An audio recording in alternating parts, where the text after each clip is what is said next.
ಪಾರ್ಥ.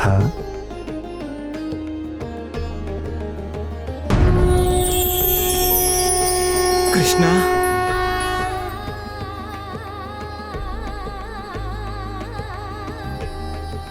ಏಳು ಪಾರ್ಥ, ಏಳು. ನಾನಿಲ್ಲಿರುವುದು ನಿನಗೆ ಹೇಗೆ ಗೊತ್ತಾಯಿತು ಮಾಧವ? ಮಳೆಗೆ ಇಳೆಯ ವಿಳಾಸ, ದುಂಬಿಗೆ ಹೂವಿನ ವಿಳಾಸ, ಕೃಷ್ಣನಿಗೆ ಅರ್ಜುನನ ವಿಳಾಸ ಯಾರು ಹೇಳಬೇಕಿಲ್ಲ ಗಾಂಡೀವ.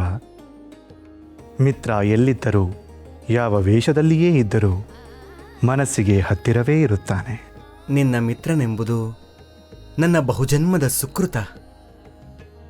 ಅಂದ ಹಾಗೆ ನಾನು ಈ ವೇಷದಲ್ಲಿ ಈ ಅರಣ್ಯಕ್ಕೆ ಏಕೆ ಬರಬೇಕಾಯಿತು ಎಂಬುದು ನಿನಗೆ ತಿಳಿದಿದೆ ಎಂದುಕೊಳ್ತೇನೆ. ನೀನು ಬಂದಿರುವ ಕಾರಣ ನನಗೆ ತಿಳಿದಿದೆ ಪಾಂಡುಪುತ್ರ, ಆದರೆ ನಾನು ಬಂದಿರುವ ಕಾರಣ ನಿನಗೆ ತಿಳಿದಿಲ್ಲ. ಸರ್ವಾಂತರ್ಯಾಮಿಯ ಅಂತರಂಗವನ್ನು ಅರಿಯಲು ನಾನೆಷ್ಟರವನು ಕೃಷ್ಣ. ಹೇಳಿದರೆ ಕೇಳಲು ಕಾತರನಾಗಿದ್ದೇನೆ. ಅಣ್ಣ ಬಲರಾಮ ಸೋದರಿ ಸುಭದ್ರೆಯ ವಿವಾಹ ಮಾಡಲು ಸಿದ್ಧನಾಗಿದ್ದಾನೆ. ಏನು? ಸುಭದ್ರೆಗೆ ವಿವಾಹವೇ? ಹೌದು, ವರ ನಿನ್ನ ಸಹೋದರನೇ, ಕುರುಕುಲಾಧೀಶ, ಕೌರವೇಶ, ದುರ್ಯೋಧನ.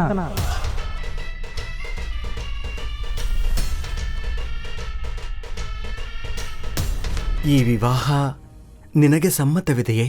ನಿನಗೆ ಸಮ್ಮತವಿದೆಯೇ ಪಾರ್ಥ? ಸಮ್ಮತವಿಲ್ಲವೆಂದರೆ ವಿವಾಹ ನಿಲ್ಲುವುದೇ? ವಿವಾಹ ನಿಲ್ಲಲು ಕೌರವನಿಗೇನು ಕಡಿಮೆಯಾಗಿದೆ ಪಾರ್ಥ? ಹಸ್ತಿನಾವತಿಯ ಅರಸ, ಸಮೃದ್ಧ ಕೋಶ, ಅಪಾರ ಸೈನ್ಯ, ಕೀರ್ತಿ ಎಲ್ಲವೂ ಇದೆಯಲ್ಲ. ರಾಜ್ಯ ಕೋಶಗಳಿದ್ದರೆ ಸಾಕೆ ಮಾಧವ? ಪರಸ್ಪರ ಪ್ರೀತಿ ಇರುವುದು ಬೇಡವೇ? ಒಪ್ಪಿಗೆ ಇರುವುದು ಬೇಡವೇ? ಈ ವಿವಾಹಕ್ಕೆ ಸುಭದ್ರೆಯ ಸಮ್ಮತವಿದೆಯೇ? ಅಣ್ಣ ಬಲರಾಮನ ಮಾತಿಗೆ ಎದುರಾಡುವುದುಂಟೆ ಪಾರ್ಥ. ಅವನು ಒಮ್ಮೆ ಮಾತು ಕೊಟ್ಟನೆಂದರೆ ಅದು ಶಾಸನ. ನೆರವೇರುವವರೆಗೂ ವಿರಮಿಸುವ ಜಾಯಮಾನ ಅವನದಲ್ಲ.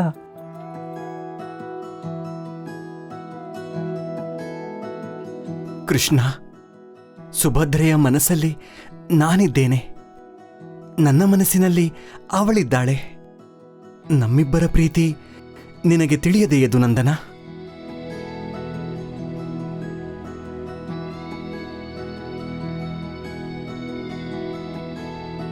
ತಿಳಿದಿರುವುದರಿಂದಲೇ ನಾನು ಇಲ್ಲಿಗೆ ಬಂದಿರುವುದು ಪಾರ್ಥ. ಸುಭದ್ರೆ ನಿನ್ನನ್ನು ಎಷ್ಟು ಪ್ರೀತಿಸುತ್ತಿದ್ದಾಳೆ ಎಂಬುದನ್ನು ನಾನು ಬಲ್ಲೆ. ಅವಳ ಇಚ್ಛೆಯನ್ನು ಪೂರೈಸುವುದು ಅಣ್ಣನಾಗಿ ನನ್ನ ಕರ್ತವ್ಯ.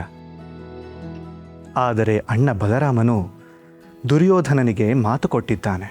ಅವನು ಕೊಟ್ಟ ಮಾತಿಗೆ ತಪ್ಪುವವನಲ್ಲ, ನಿಮ್ಮಿಬ್ಬರ ಪ್ರೀತಿಯನ್ನು ಒಪ್ಪುವವನೂ ಅಲ್ಲ.